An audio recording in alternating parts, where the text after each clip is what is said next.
Assalamualaikum warahmatullahi wabarakatuh. Kembali lagi di mata kuliah Sosial Media Marketing dan ini adalah video asinkronus ya. Kita lanjutkan materi-materi tentang perkuliahan Sosial Media Marketing. Kali ini kita telah masuk di pertemuan yang kelima. Artinya beberapa pertemuan kemarin kita sudah lakukan diskusi dan harapannya teman-teman semua sudah mulai menangkap konsep-konsep yang ada di dalam sosial media. Oke, jadi apa sih yang ada di pertemuan kelima ini? Di pertemuan kelima ini kita akan membahas tentang sosial media konsep. Jadi kan kemarin kita sudah membahas tentang digital marketing dan segala macam ruang lingkup yang ada di dalam digital marketing. Kali ini kita sudah mulai masuk ke dalam sosial medianya. Kemarin sudah belajar tentang market research-nya, bagaimana melakukan market research, bagaimana melakukan proses market research, tools apa yang akan bisa kita gunakan. Kini kita belajar tentang konsep sosial media. Nah, hari ini ada beberapa poin yang akan kita bahas. Yang pertama tentang terminologi kunci dalam sosial media, kemudian yang kedua fitur utama dalam sosial media, yang ketiga sosial media dan bisnis, dan yang keempat sosial media monitoring dan listening. Kita masuk di dalam terminologi kunci. Nah, sebetulnya apa sih terminologi kunci dalam sosial media? Kita harus tahu dulu terminologi kunci itu apa, key term itu apa. Jadi kalau kita mau ingin menguasai sesuatu atau ingin memahami sesuatu, kita harus tahu terminologinya, istilah-istilah yang ada di dalam ruang lingkup hal tersebut itu kita perlu tahu. Jadi ketika kita sudah memahami istilah-istilahnya dan juga hal-hal yang biasa dipakai di hal tersebut, kita sudah mampu untuk lebih mudah dalam memahami berbagai macam hal. Misalnya ini kan kita mau memanfaatkan terminologi kunci yang ada dalam sosial media. Nah, kita harus tahu dulu istilah-istilah yang sering digunakan di dalam sosial media. Sehingga apa? Sehingga nanti akan memudahkan kita dalam menentukan strategi, menentukan rumusan permasalahan, dan juga mengeksekusi strateginya. Nah, ini adalah beberapa key term atau terminologi kunci yang ada di sosial media yang paling penting untuk teman-teman ketahui terlebih dahulu. Yang pertama ada post. Post itu ya kalau teman-teman sering bermain di sosial media sering bilang postingan ya, postingannya si Anu itu keren loh, atau postingannya si siapa ya, si Arif Muhammad, atau postingannya si Rahel V-nya itu keren loh gitu. Itu post ya. Jadi post itu apa? Post itu adalah sebuah updatean dalam halaman media sosial yang dapat terlihat oleh pengguna lain. Bisa berupa foto, bisa berupa status ya, bisa berupa komen, bisa berupa media lainnya, video juga bisa, GIF juga bisa. Itu adalah post. Jadi sesuatu yang kita publish di media sosial itu namanya post. Lalu berikutnya ada tweets. Nah, tweets ini mirip dengan post, tetapi bedanya hanya ada di media sosial Twitter. Jadi tweets ini adalah sebuah cuitan ya. Dia di Twitter ini kan banyakkan cuitan daripada video dan foto. Jadi di sini saya tuliskan pengertian tweets itu adalah mirip dengan post, tetapi ini hanya berlaku pada platform Twitter. Biasanya orang cenderung memanfaatkan tulisan daripada foto ataupun video. Ini khusus untuk Twitter. Lalu ada Messenger atau komunikasi langsung secara pribadi dan privasi pada pengguna akun lain. Atau biasa kita sebut dengan DM, direct message, atau PM, private message, atau Japri, jaga privasi. Nah, itu Messenger ya. Berikutnya ada like atau sesuatu yang bisa kita manfaatkan untuk menyukai atau memberikan tanda kepada orang bahwa kita itu tertarik dengan postingannya mereka. Setelah like ada follower. Follower ini adalah pengikut. Selain follower juga ada subscriber kalau di YouTube. Ini adalah orang-orang yang ingin mengetahui aktivitas kita di dalam media sosial. Kita biasanya memfollow salah satu artis terkenal atau public figure. Tujuan kita adalah supaya kita tahu apa saja sih yang dilakukan sama public figure tersebut. Nah, itu kita sudah menjadi follower, pengikutnya dia.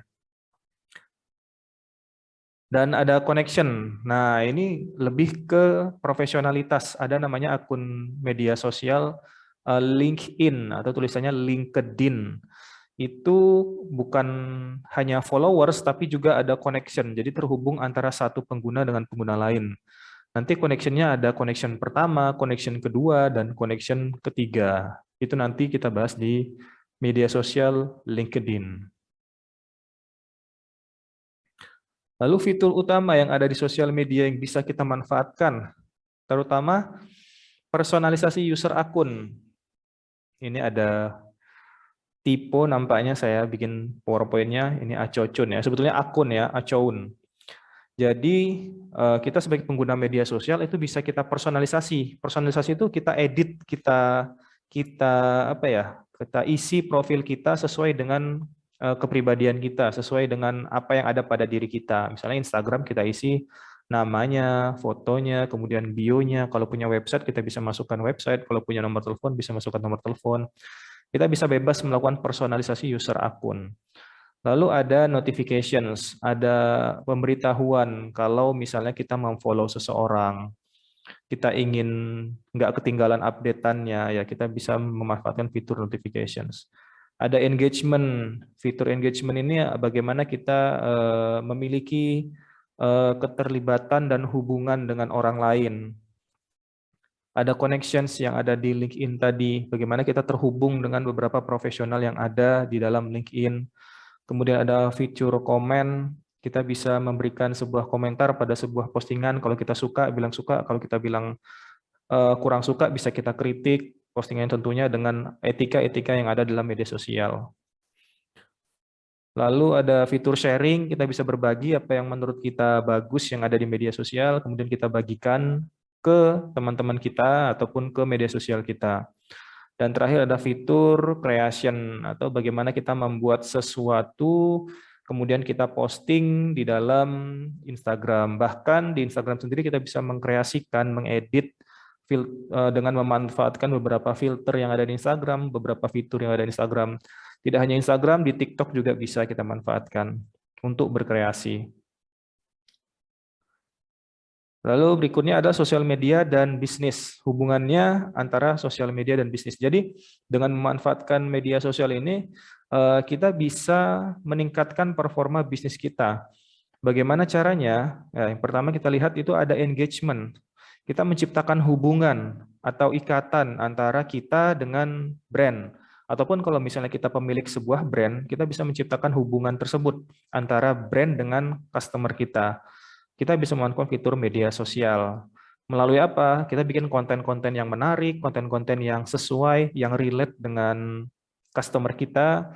Kita bisa mengedukasi mereka bagaimana produk-produk atau manfaat-manfaat ataupun nilai yang ada dalam produk kita ke customer. Kemudian ada fitur insights ya. Jadi di media sosial nggak hanya Instagram, di TikTok dan di YouTube pun ada fitur insight. Insights ini akan memberikan kita gambaran seberapa banyak orang yang menyukai konten yang kita buat. Gambaran mengenai persentase demografi orang-orang yang memfollow Instagram kita ataupun mengikuti kita. Dan itu kita bisa manfaatkan. Kalau ternyata yang banyak follow adalah perempuan, ya kita sesuaikan kontennya. Konten-konten yang memang disukai oleh perempuan. Jangan sebaliknya. Nah, ini penting buat bisnis. Kenapa? Untuk keberlanjutan dan juga kesenangan konsumen.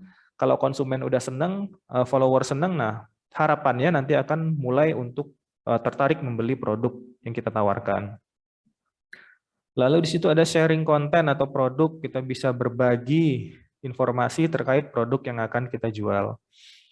Ada generate traffic, kalau in sosial media tujuannya hanya untuk menciptakan traffic supaya customer atau follower yang ada di media sosial itu beralih ke website, itu juga sangat berguna. Kita bisa manfaatkan bio yang ada di Instagram, di situ kita cantumkan link website kita, ataupun dari postingannya pun bisa kita memanfaatkan fitur yang ada di Instagram, langsung bisa mengklik kontennya sehingga langsung dihubungkan ke websitenya kita. Sehingga apa? Trafficnya menjadi sangat tinggi. Karena apa? Website kan kalau hanya mengandalkan website dan mesin pencari itu sangat sulit. sangat sulit untuk naik ke halaman pertama Google. Cara lain adalah memanfaatkan media sosial supaya orang-orang yang ada di media sosial itu mau beralih dari media sosial mengunjungi website kita.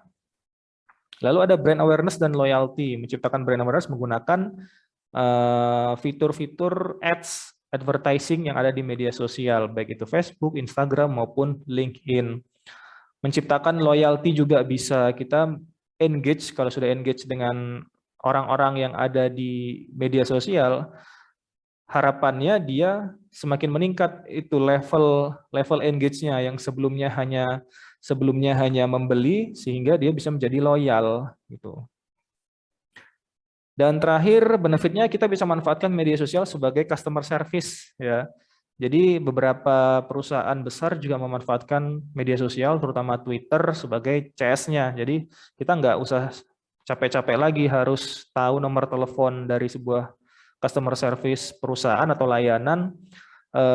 Kita harus telepon, nggak tahu pulsanya ada atau enggak. Ini ada media sosial. Jadi melalui media sosial kita bisa memanfaatkan fiturnya, kita bisa tanya-tanya melalui PM, DM, ataupun tweet langsung mention ke yang bersangkutan.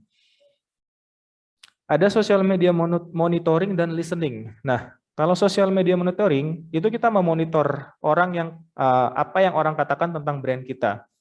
Kita jadi tahu tanggapan orang terhadap produk kita. Jadi kita yang aktif ya.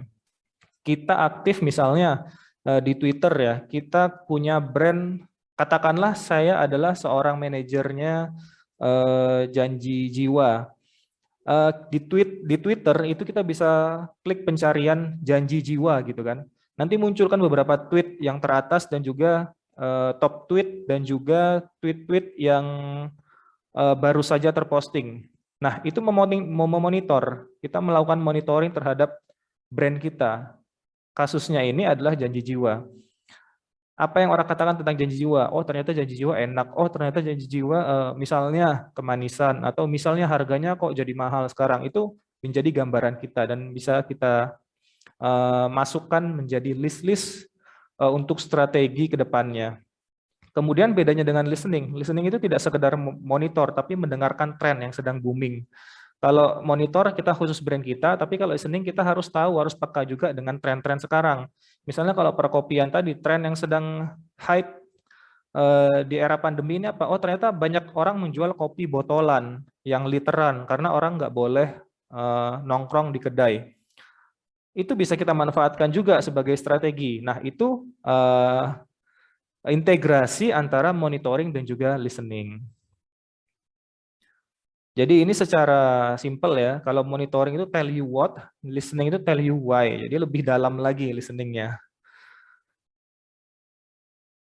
Ya, saya kira itu untuk pertemuan ke-5 tentang sosial media konsep. Beberapa terminologi teman-teman harus pahami dulu sebelum kita benar-benar masuk ke media sosial, terutama sebagai sosial media marketing ya. Selain itu juga teman-teman harus tahu berapa istilah yang ada di sosial media, fitur-fitur sosial media itu apa. Jangan sampai kita mau berkarir menjadi seorang sosial media spesialis atau sosial media marketer, bahkan basicnya kita tidak tahu. Oke, terima kasih dipelajari video ini. Bila perlu teman-teman bisa menggunakan bahan bacaan yang lain yang berhubungan dengan materi ini. Sekian dari saya. Wassalamualaikum warahmatullahi wabarakatuh.